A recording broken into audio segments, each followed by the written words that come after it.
good, ladies and gentlemen? Welcome back to another episode of Pro and Bro Wrestling Podcast. We are your hosts. I'm Arnold Telegarda. And I'm Mr. No Days Off, Fred Rosser. And where's the damn Rocky music at? It should be playing because it's a big week for me. It is a big week, man. I can't believe it's already this weekend. Yeah, man. November 23rd's a huge day for me and Ray Jazz. Yeah. As I put a whooping on that ass.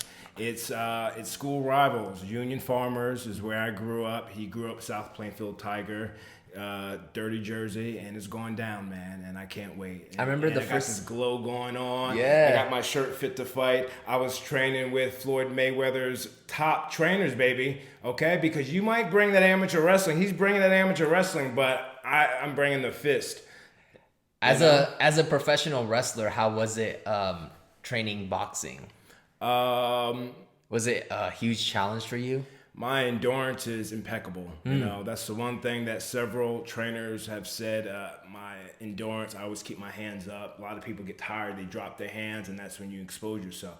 Always keep my hands up. Always keep them home. Vince McMahon's pet peeve is guys that take strikes and they just keep themselves exposed. You got to protect yourself. Oh, Vince isn't like that? Yeah, so that's why I do that. That's the reason why I do that. I've said it on one of my Day in the Life of Darren Young episodes way back that always keep your hands up. Always keep your hands up. So people that are leaning on the machines, no. Not when you're working out with me. Are you excited for your match? And you said you wanted to be at a certain weight. Did you hit that goal? Oh, I conquered it all, man. Yeah. I mean, come on. I'm Mr. No Days Off for a reason. It's not a gimmick. So I feel ready to go. I leave out tomorrow morning, you know. So Yeah. I was able to pick up 2 speaking engagements. Nice. Speaking with 5th graders on Thursday morning. Wait, in here or in Back home in Jersey, Okay, baby. all right. Hardly home, but always repping. So Yeah. kill 2 birds with 1 stone.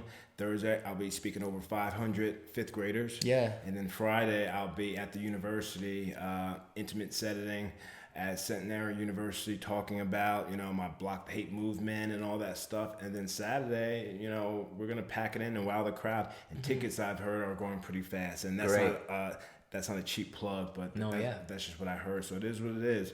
My social media is a second diary. No, my social media is an open diary to the world. So, you know, anything I ever post always comes from the heart. So this is very meaningful. And if I go out there and there's not a crowd out there, I did the best I could. Yeah, absolutely. But yeah, it's a big buzz. And at the end of the day, all I want to do is elevate him and put on a big, good performance. You know? And it's going to be a long one, man. I want to be able to tell a story and highlight his strengths. You know, he's an NCAA All-American, so I've got to make sure I stay away from that wrestling because I can wrestle, but he's a better wrestler. So yeah, man, I just want to be able to tell that story, and it's going to be cool. Last weekend was a last-minute show for me, All Pro Wrestling. Actually, Jake Atlas reached out to me. And said, he did. He finally hit you up, huh? Yeah, he finally hit me up, but let's just say that, you know, hopefully we can hear some good news from his own mouth coming soon. So that's all we can say about that. At least while the camera's on. Yeah, exactly. But he reached out to me and said if I was available for Friday, past Friday. Amazing. I said, yeah, man. And the tickets to go from here to San Francisco were just astronomical. Yeah. And I said, I don't care. I'll drive, but, you know, if I can drive with someone, you know. Yeah, sure. I want to be the Mark Henry in the passenger seat. I know. Just relaxing. It's about time. Yeah, exactly. But I don't mind driving. But anyway, I took the ride up there with 2 referees. It's funny. The referee that I drove with was, he had refed at the New Japan Pro Wrestling show. Oh, okay. And he just got signed to New Japan Pro Wrestling, and they're going to be doing a lot more shows in the U.S. So it's funny how things kind of like work out. Yeah. So the referee is a Santino Brothers student, so now he got signed to New Japan. I rode with him to San Francisco, and I didn't know who I was going to work. But eventually on the car ride up, the referees got the 411 that I was working Jacob Fatu. Ooh, so wow. I was like, what the hell? I was on a show with him a couple of months ago for Cactus League Wrestling in Pomona, California. He's the Samoan werewolf, right? Samoan werewolf. Yeah. He is the son of Tonga Kid. So when it was Rikishi and the Tonga Kid, the Head Shrinkers. no, they were the Samoan SWAT team in WCW. man, I never saw them as yeah, that. yeah. So yeah, that's way back in WCW. We'd have to pull up some footage. So it was Rikishi and Tonga Kid. Anyway, when I got the 411 that I was going to be working Jacob Fatu, I was like, oh my goodness. So what did I start doing? I start pulling up matches to see how he moves, what he does. I'm like, oh, beautiful. Then I wasn't happy. The matches that he was in, I wasn't happy with the way the guys were working him, you know? I see. He's like a monster, you know what I mean? Yeah. And I want to be able to fight from up under. So what I started doing was I started watching, let me see Umaga and Hardy, Jeff Hardy, Umaga and Triple H. And you watch those matches, those guys elevated Umaga. You know? They still got this shit in, but they really elevated him as a monster. So that's the approach that I wanted to take with Jacob Fatu. And Jacob Fatu last Friday was double booked. So he had a show in Oakland and then had to drive over to be semi-main event with me at All Pro Wrestling. Yeah. And my music was playing, and I went out, and then he went out. Yeah, you know? And we had to freestyle. That's crazy, man. So, were you nervous? I was nervous because I wanted to be able to put on the best match possible. Every time I go out there, at this point, it's not about the quantity, it's the quality. Make it count. Make each match like tell a beautiful story, get good content. And also make every match with you like a special attraction, right? Yes, exactly. So it was scrappy. It was scrappy. Like if you watch Kurt Angle and Chris Benoit, or Kurt Angle and Eddie Guerrero, there are certain points in the match where it looks like it's real. Well, the footage that you posted on your Instagram, that looked like it hurt, like the missed chop. Yeah, man, and you hear the ring post exactly so loud, and the people reacted, and it's just the little stuff, and you don't need to do nothing.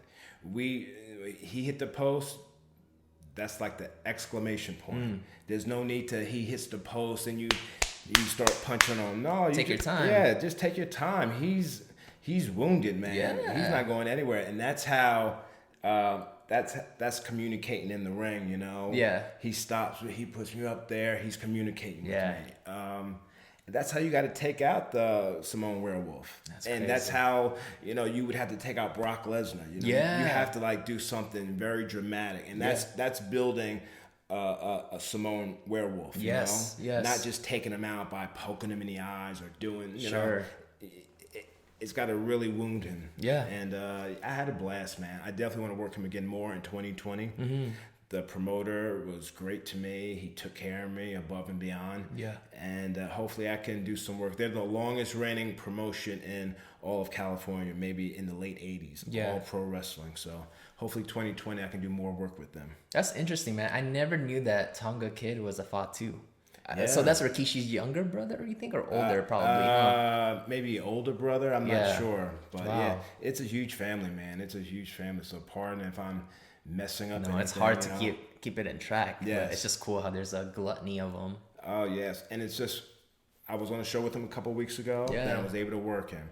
We had his cousin Seifa Fatu on our last episode, episode 31. So.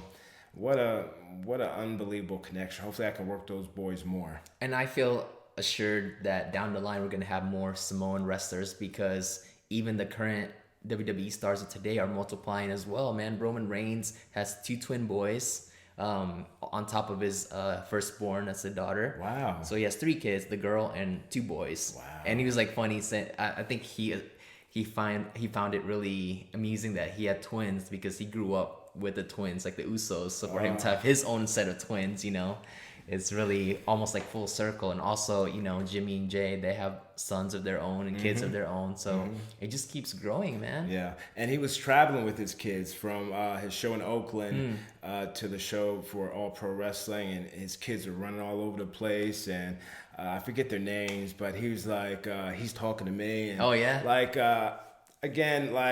we wanted to have the best match possible. So he was apologizing to me. I was apologizing to him, but it was fine. Yeah. It was fine. Yeah. Me with having so much experience, he understands now if there's a hiccup somewhere, just keep it moving. Yeah. Let's not repeat anything, just keep it moving. No one knows what's going on. It's scrappy. Yeah. It's got to be like that. It can't be a dance. Yeah. It can't be a dance. Sometimes it's okay to get off track just to get back on track. So like I said, 2020, I hope I can work those boys more. Yeah, absolutely, man. So who I listen to a lot of podcasts, and Conrad Thompson does a gluttony of them, which is a great thing. But the one that I never really listened to was JR's podcast until recently. He covered Buried Alive, I believe. But anyways, in that episode, this might be old news to a lot of people, but this is the first time I actually heard it from JR. But I don't know if you heard this about the whole like Seth Rollins calling AEW the minor league and all that. Yes. So Conrad Thompson brought that up, and I just love like JR's reaction to that, because Conrad said like, "Oh, I heard Seth Rollins call the AEW minor league, and as soon as I heard that, I knew that was gonna get JR's ass wild up." And then JR's like, "You're right. It did get me wild up. I was so super pissed off about that."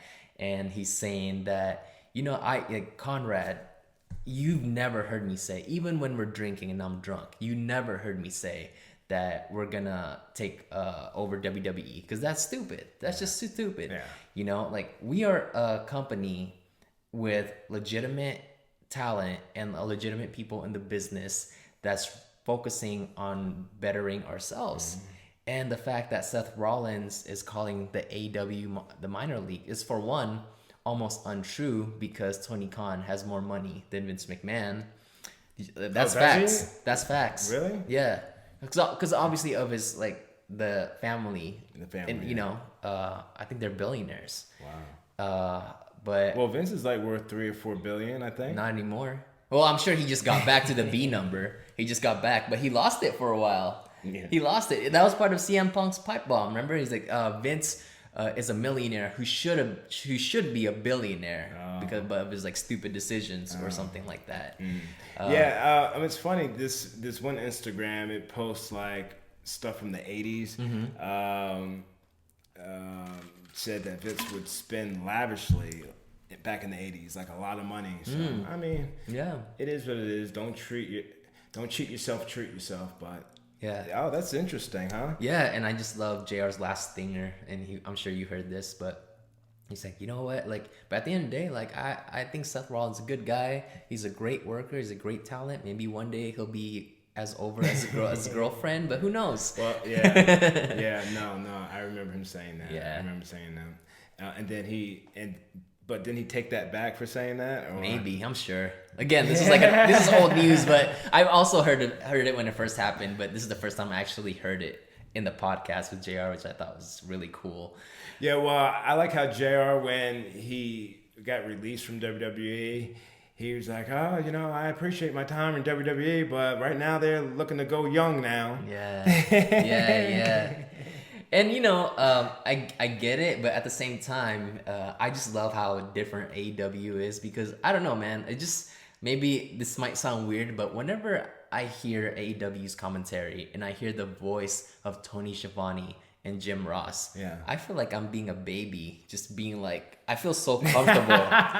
They're just singing in my ears, because that's who I grew up on. Yeah. Good old JR and Tony Schiavone. Tony Schiavone is my favorite commentator from WCW. Not Larry Zbyszko, not, all due respect, not the American Dream, Dusty Rhodes. I love Tony Schiavone's perspective and the things that he would say, because he's so the straight guy that's just you know what I mean? He doesn't have a character. Yeah, He's the just voice super, of wrestling. Yeah. The voice so of wrestling. Hearing Tony Schiavone and JR together, man, in a good way, it just rocks me to sleep. Not out of boredom, but out of comfort. I'm in good hands. Yeah. Yeah. But yeah, I thought that was agree. interesting. I agree. But man, a few things happened in WWE. A lot of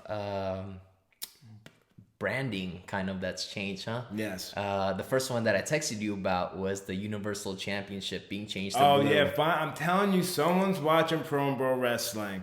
They've got they've got the social media interns. Watch this, take notes, and give them to us. And it's funny, our friend Mike, he texted me as soon as I texted him that picture. He's like, They listen to your podcast about your OCD. I'm telling you, man. I'm telling you, they listen, man. Someone's listening. A lot of people gave WWE, as always, a lot of crap for the championship because they don't like it. I personally, I like how it looks. Yeah. It kind of, the blue, a lot of people forget this. The first time Stone Cold won the championship against Austin, that's when the Eagle Wing championship went away, and Stone Cold has the round WWE Attitude Era championship. And for a while, that strap was blue. You know, that strap was blue. So to me, like, having a blue strap is not weird at all. When I first saw that, I was like, oh, that looks good. And blue and red with the red, like, check mark too at the end. Like, it looks like a wholesome championship belt. Sure. I mean, I love championship titles. Don't call them belts. Because belts is what you use to hold your pants up. You can't say... You know what's weird about that, though? What? AEW is going old school and calling it belts with pride. Well, they're doing stuff opposite of what the man, Vince McMahon, wants, you know? Yeah. You know, never say belt. Yeah. You know, belt is what you use to hold your pants up. And I like to call it championship title. You Yeah. know, the Block the Sounds Hate good. Legacy championship title. Yeah. But they're definitely doing opposite. Yeah.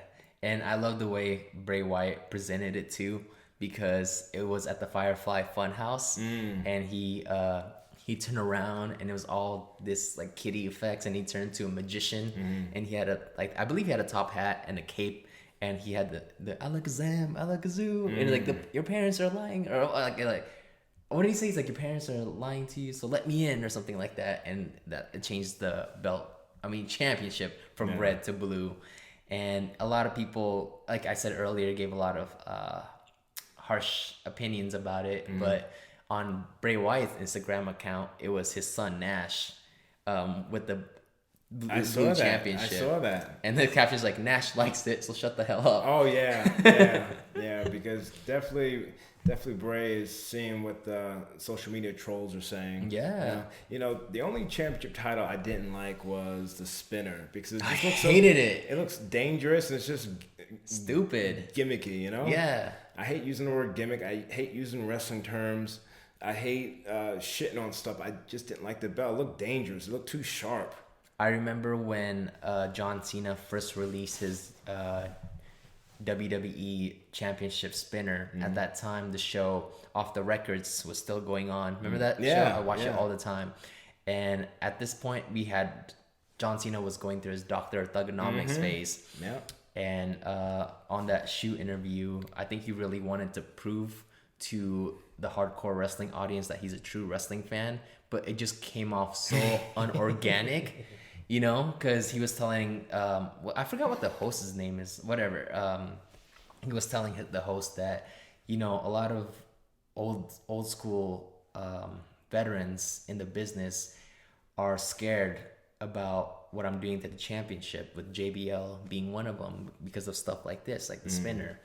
And he was trying to show his he was trying to show his wrestling knowledge, and he was bringing up stuff about like, oh, like, you know, back in the day when I was watching like Bruno Sammartino, and like, I'm like, oh, come on, that sounds like so scripted that you prepared what you were gonna say, you know what I mean? But it just sounded so weird, man. But he's got like a photographic memory, man. He's just incredible. Oh yeah, his promos are great. Fuck, man. His promos are great. No, I'm sure, and like, you know, he's an actor for a reason. He remembers his lines, but the way he said it was just like, God, I don't believe that you're watching Bruno Sammartino like as a kid growing up and being in love with it. You know. It's funny you mentioned a promo. I think a couple of weeks ago I was watching something, not bloopers, but something like maybe like the biggest roast in wrestling when like when Cena was going in on Roman Reigns about the promo. I was like, man, like that's like, I feel like I was there in the building. You were there in the building? Yeah. I don't know why. I felt like I think that was Staples Center. But man, like one of the lines is that, all right, if you want to be top guy, you got to remember your lines. Yeah. You got to learn how to do promo. Yeah, something like that, man. Wow. Kurt Angle posted a picture on his Instagram because Kurt Angle was in the background in the ring. And then he was smiling, right?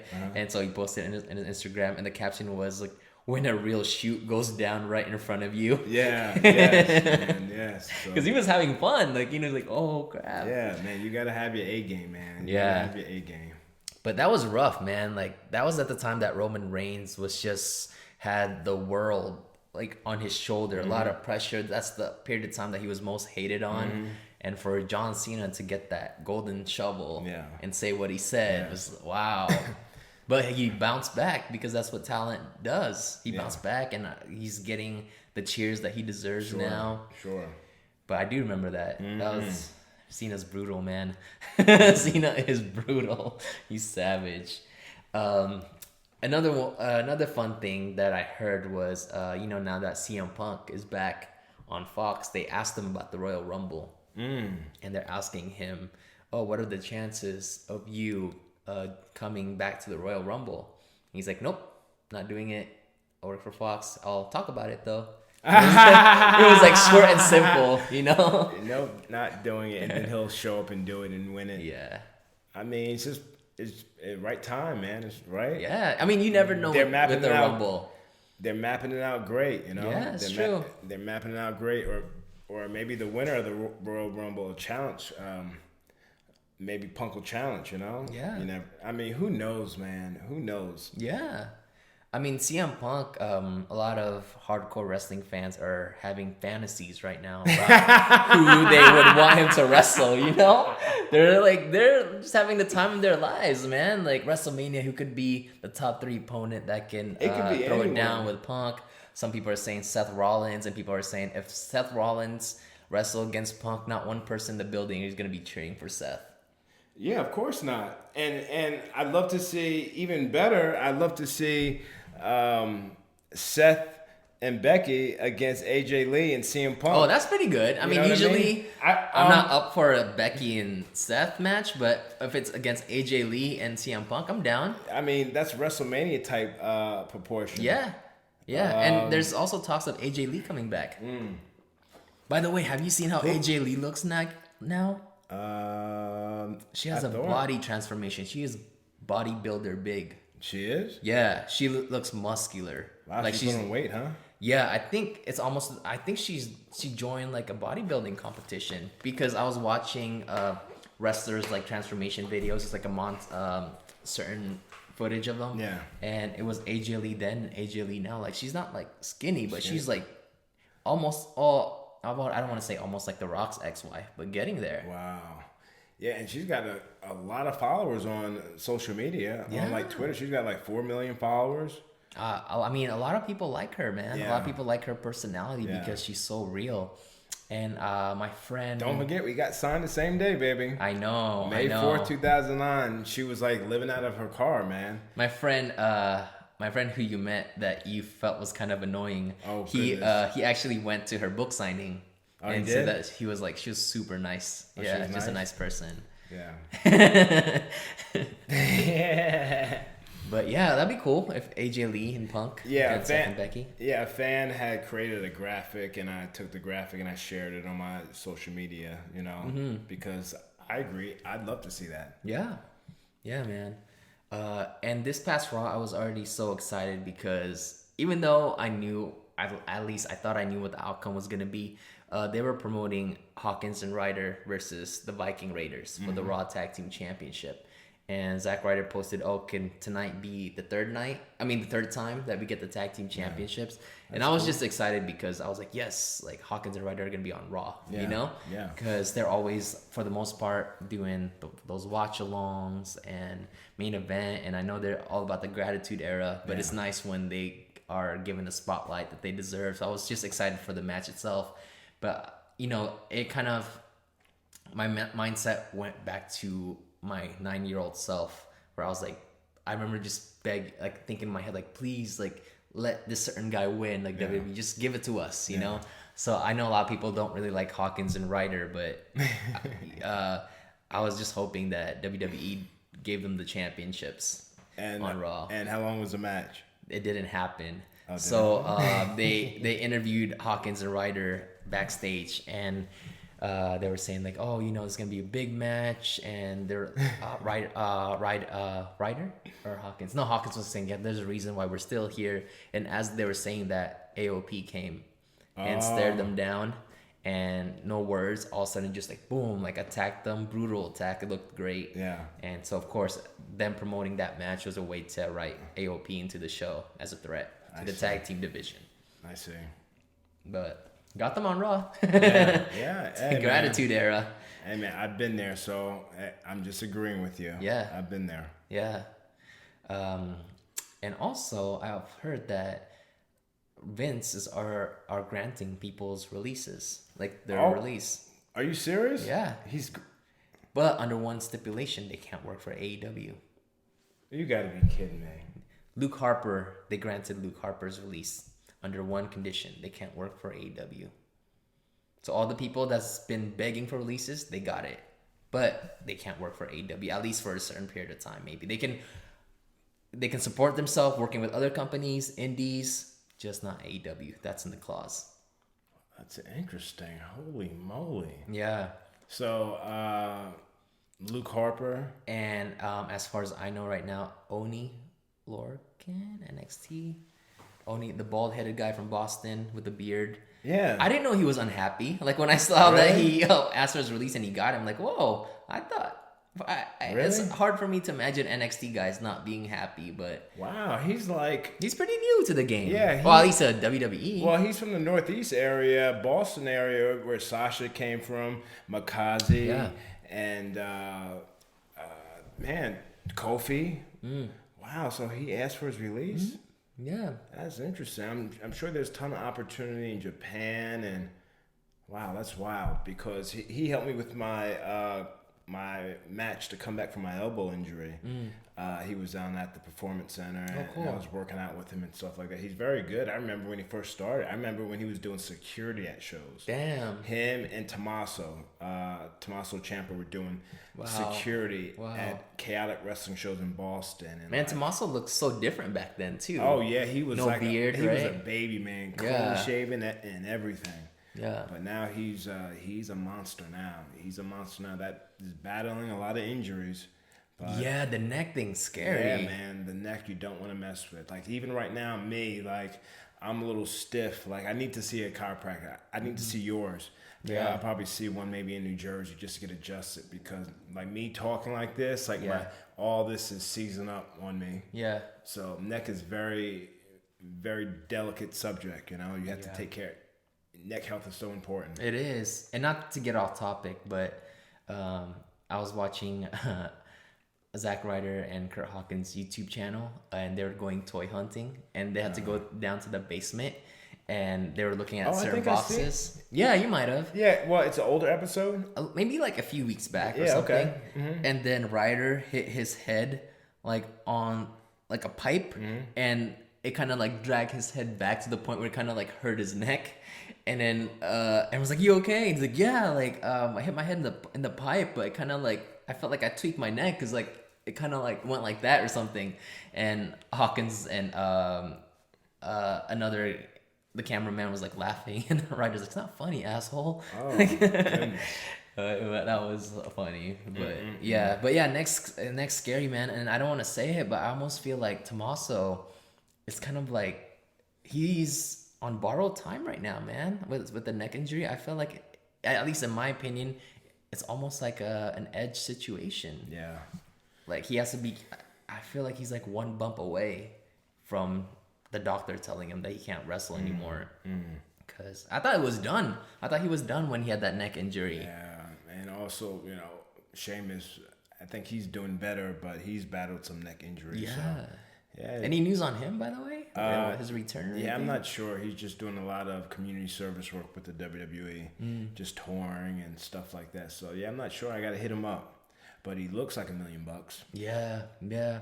His cell phone commercial with Sasha finally came out. Oh, yeah, exactly. Remember, like, we filmed the Celtic workout, then he was going to do that? Yeah. So, yeah, it's funny. Sasha was in town. She should have joined us. You know, I know.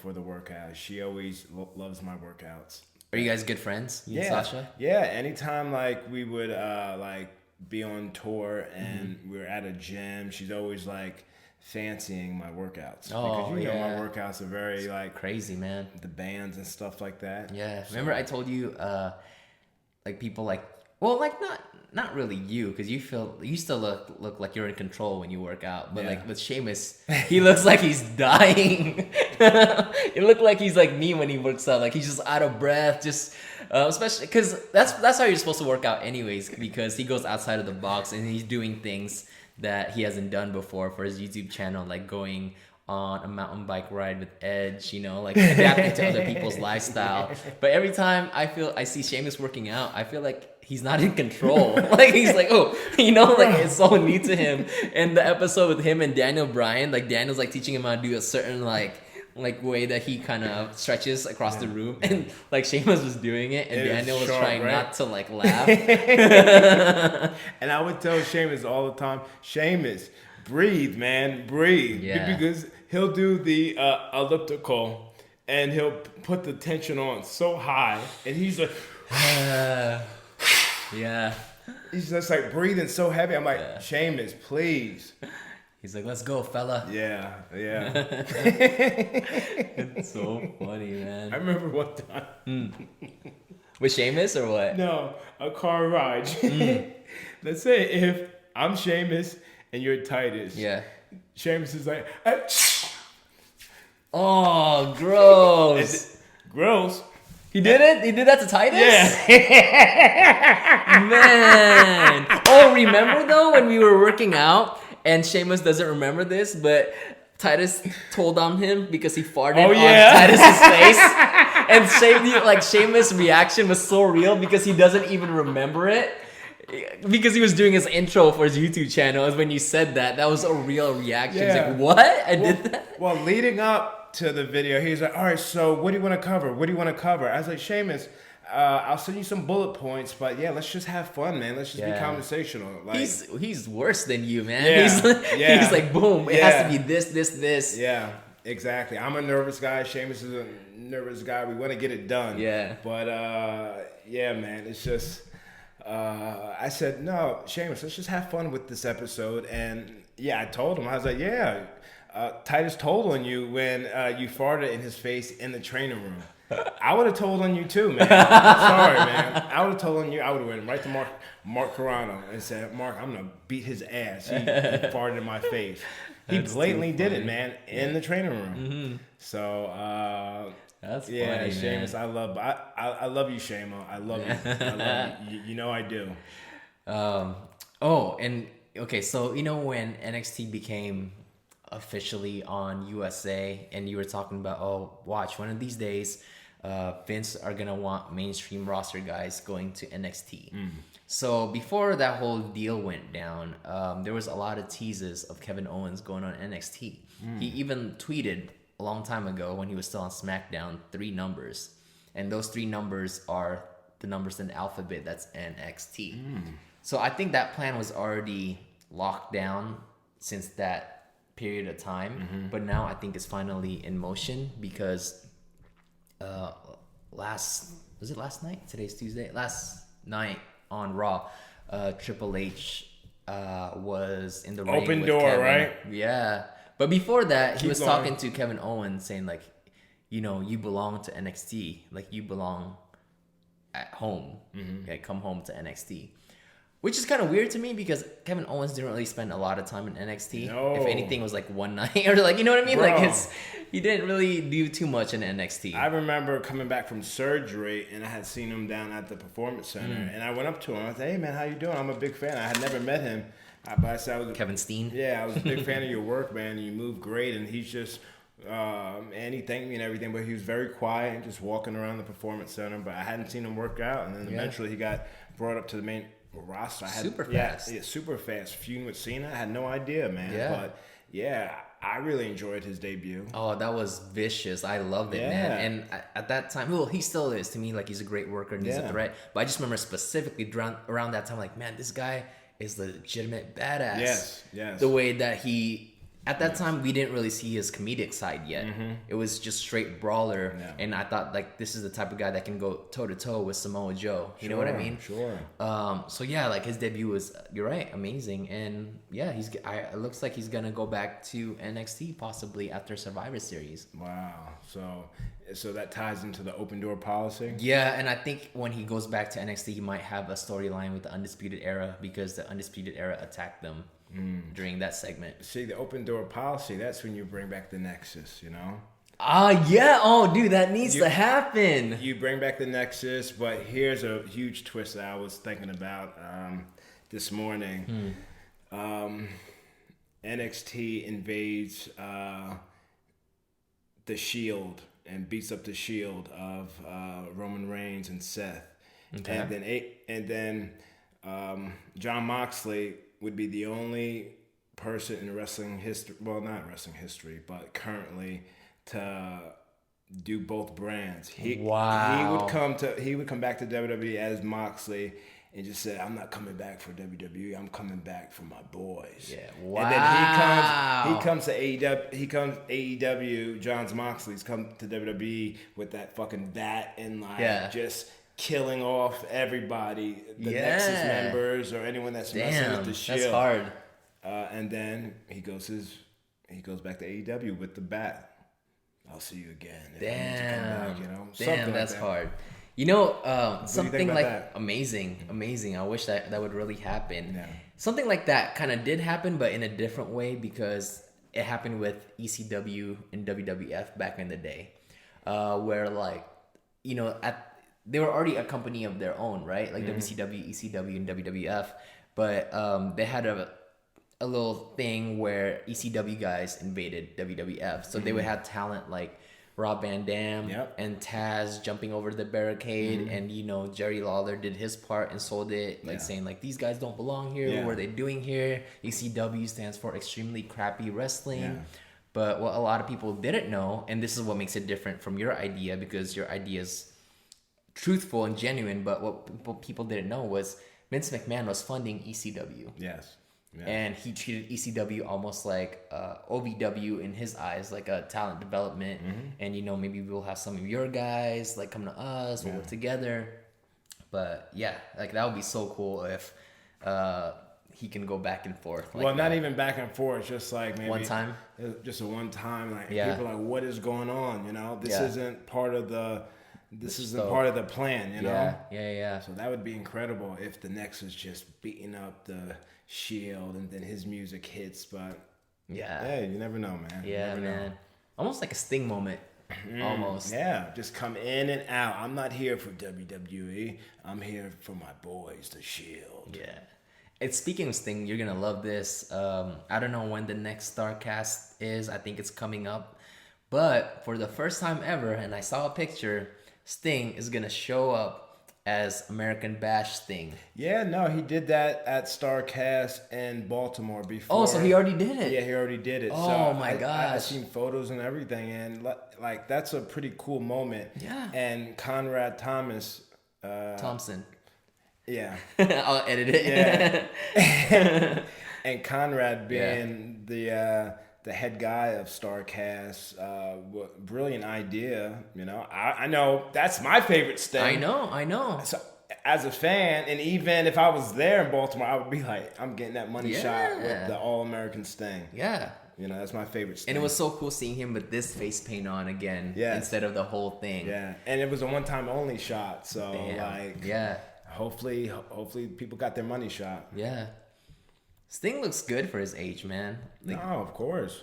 I think, if it wasn't for, it happens to the best of us, but if it wasn't for the balding thing, he would still look great, because it just looked weird. Because body wise, like shape wise, he still keeps himself intact, and he's still even in WrestleMania against Triple H, he still looked decent for his age. Yeah. But he had that old man hair. Yeah. Where it's just like when it gets like messy, it's just like sticking up, and it's like greasy, But that was so weird seeing Sting like that. But the way he talks, his voice, when he talks to me, it's still Sting. Yeah, he has that energy still.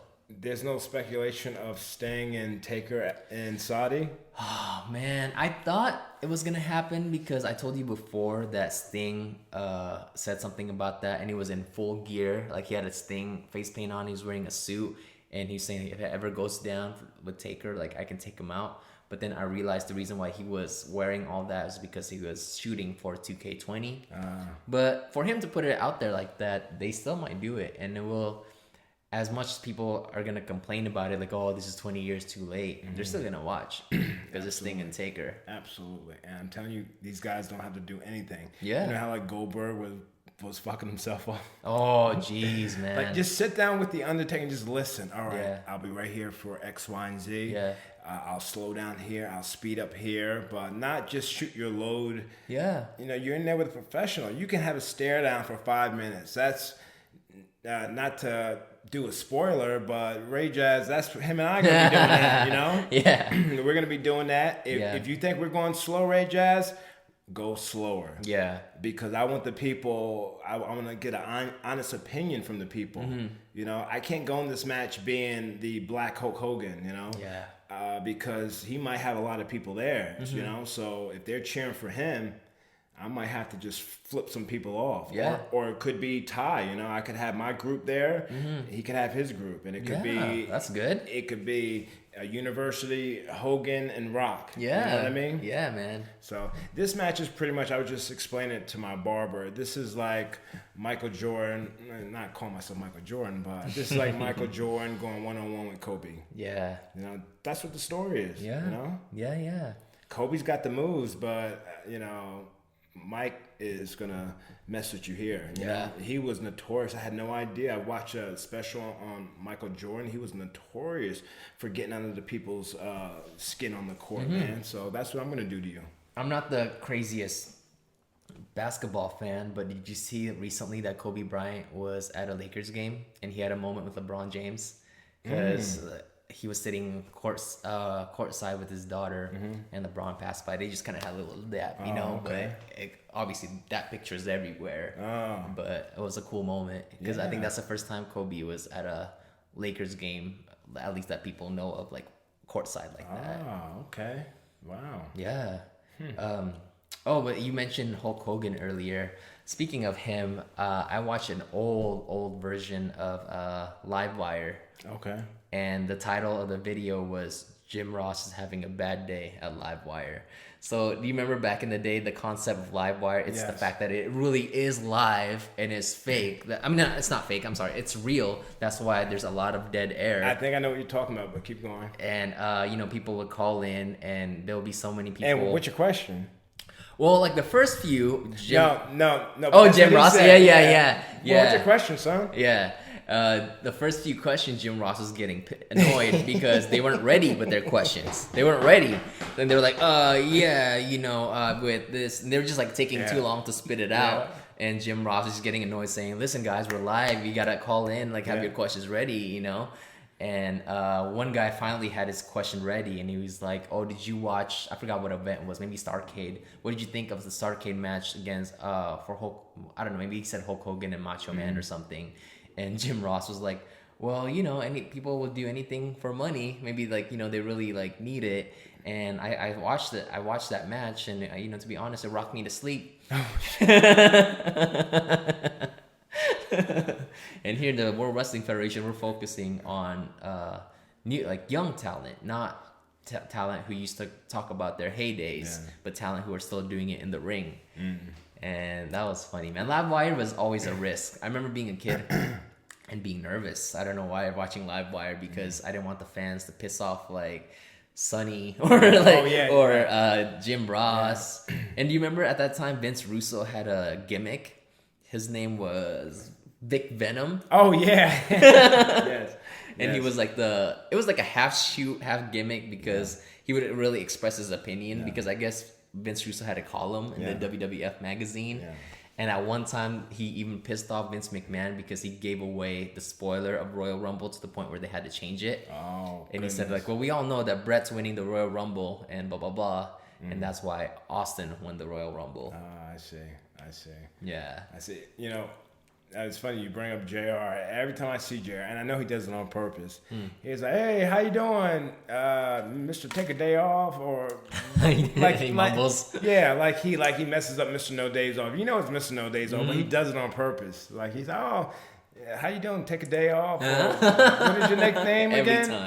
Every time, man. I know you do it on purpose, JR. But so I was watching I believe it was your first podcast interview with Sam Roberts. I was watching that recently, and he was kind of talking to you about your brand, you know, Mr. No Days Off, and he's like, I remember he's asking you like, is it really like no days off? Like, and you're like, oh, you know, like I'm always about like the grind and all that, and he's like, but to be honest, like Wednesday is my like me time, you know, that's when I would like have sushi or like people watch in like Miami and all that. And Sam Roberts like, oh, okay, so it's Mr. No Days Off except for Wednesday. Yeah, he was quick with it. He was quick with it.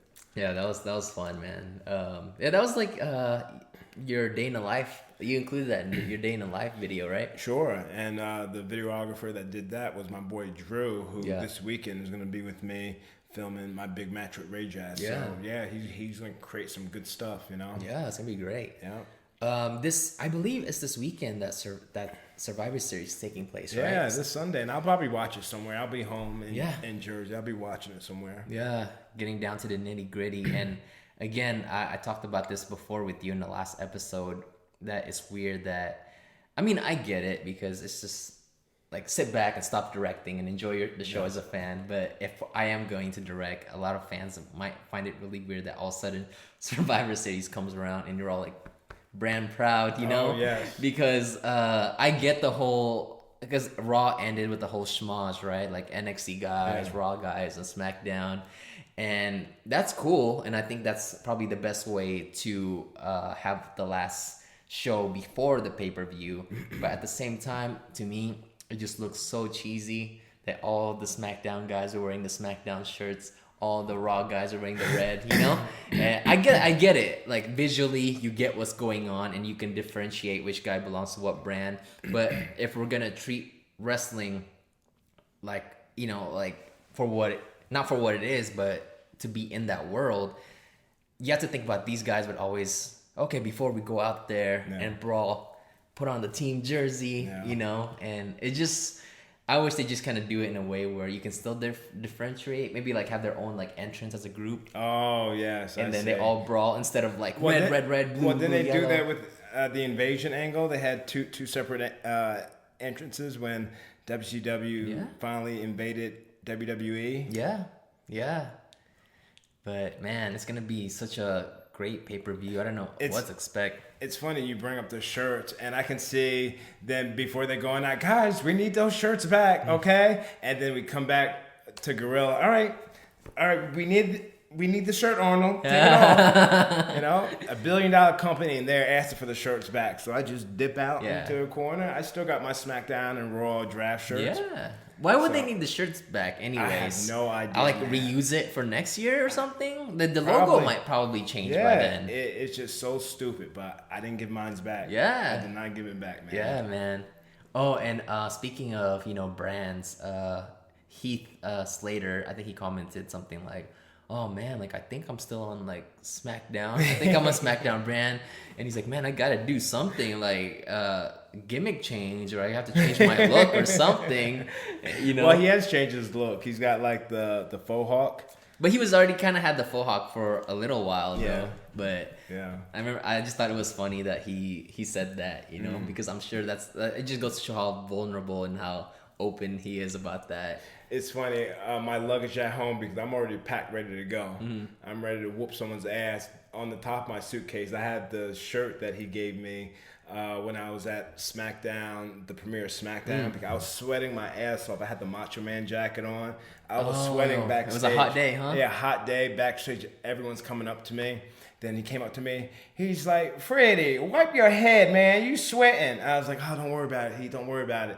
He's like, wait a minute. And he went right over to the merchandise table and took his shirt. Yeah. The one that says, I got kids. I need this job. And he threw it to me and he started wiping my head. Yeah. I said, oh, thank you, Heath. So that that shirt I have sitting on my luggage. I probably wear that to the airport. Oh, that's cool, And man. I don't wear wrestling shirts out ever. Yeah. Ever, except for the newest one I got from Pro Wrestling Tees, the Ramones. That's a sick shirt, man. Sick shirt, but I think I got kids. I'm gonna bring it with me to Jersey. Is it cut off? Are the sleeves cut off, or is it still like a tee? Oh, it's still a regular tee. Yeah. You know. Yeah, Like when he took the shirt, like I could see the merchandise people because I know how it is. You know? Titus would take shirts and the merchandise people were like. Yeah. So like. He took the shirt and then I could see the merchandise people. I'm like, oh, I'm sorry. You know? Yeah. I'm playing the victim. Yeah.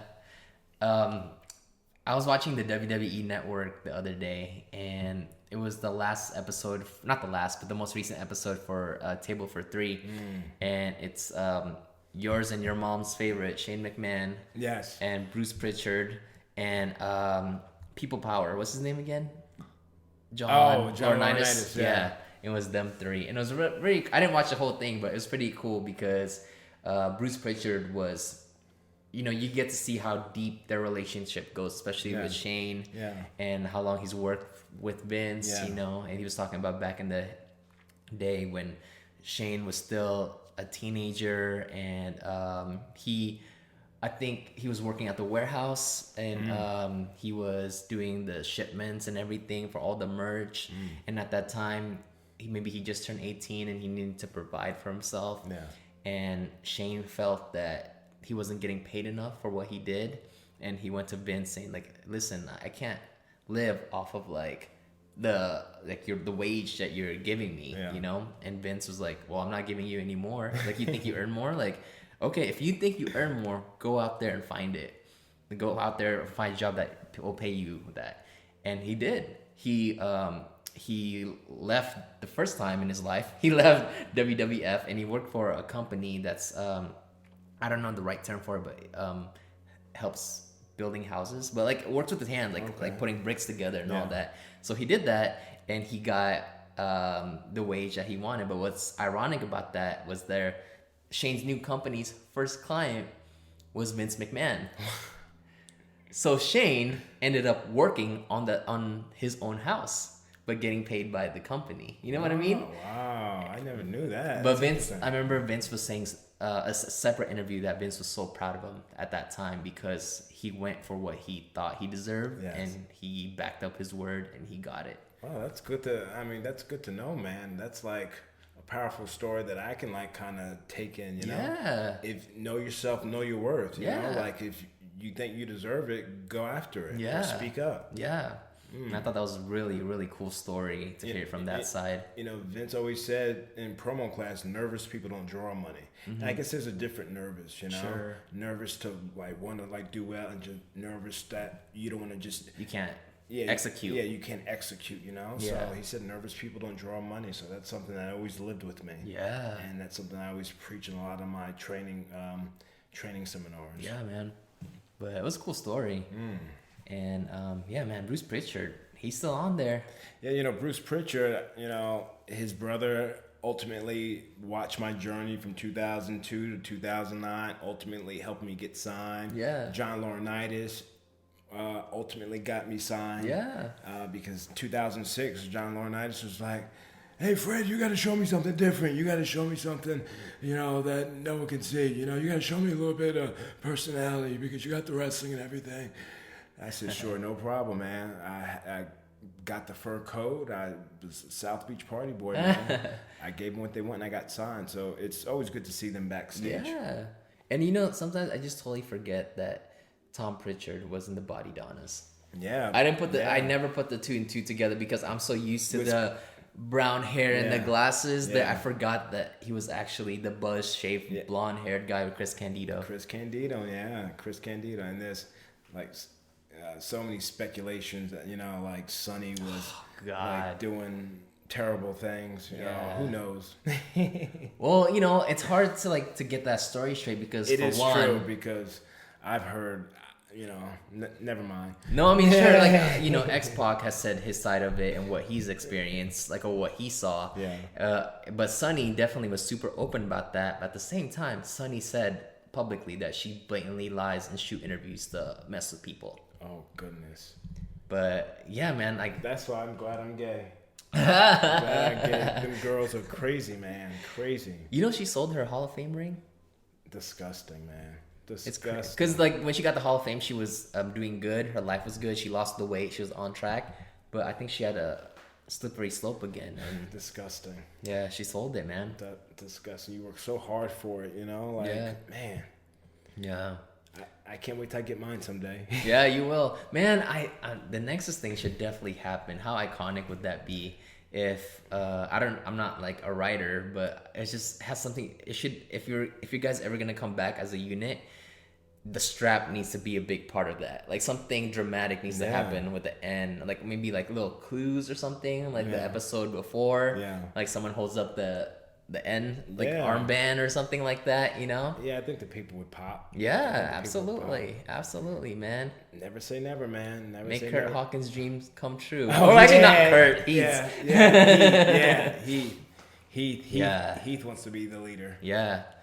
But yeah, man. On that note, who knows? With Survivor Series, shoot, you might pop in there as a surprise. You don't know. Survivor Series, Royal Rumble 2020. You just never know, man. You just never know. But you never know. You could hear that, you know. Let's make Darren Young great again. Oh Hey, man, you never know, man. Yeah, who You never knows? know. I mean, with Man. everyone coming back, CM Punk coming back, Darren Young could come back. You Yeah. don't know. Yeah, who knows, man. But hey, I'm having fun doing a podcast, writing for Sportskeeda Yes, Wrestling. yes. So my first story I did with them was about CM Punk and our interaction when I came out. So Yeah. I'm excited to be just making moves, man. Making Yeah. moves. I always say just because moves aren't being announced doesn't mean moves aren't being made. So the podcast, wrestling, the Sportskeeda writing, jack of all trades, man. Yeah. And I'm glad I'm glad I'm not one of those guys that just does the podcast and yeah, back in my day, I can't wrestle anymore. These damn hips. I'm still fucking active, man. Yeah, I'm still you're at doing it. it. You're I'm doing still it. at it. So Yeah. big match coming up this week, and I'm excited. Another episode, Pro and Bro Wrestling in the can, episode 32, man. Last words to Ray Jazz before Ray we finish Jazz. it off. Your ass is mine, and I'm gonna smoke it. Oh, did you hear that, X-Pac? That was a nod to you. Yeah, you damn right. Your ass is mine. Take it home. Thank you guys so much for watching. Make sure you guys subscribe to us on our YouTube channel if you're watching. And if you're listening to us on iTunes, give us a 5-star rating if you like what you hear and write us a review. And until then, I'm fit to fight, block the hate, salute the great.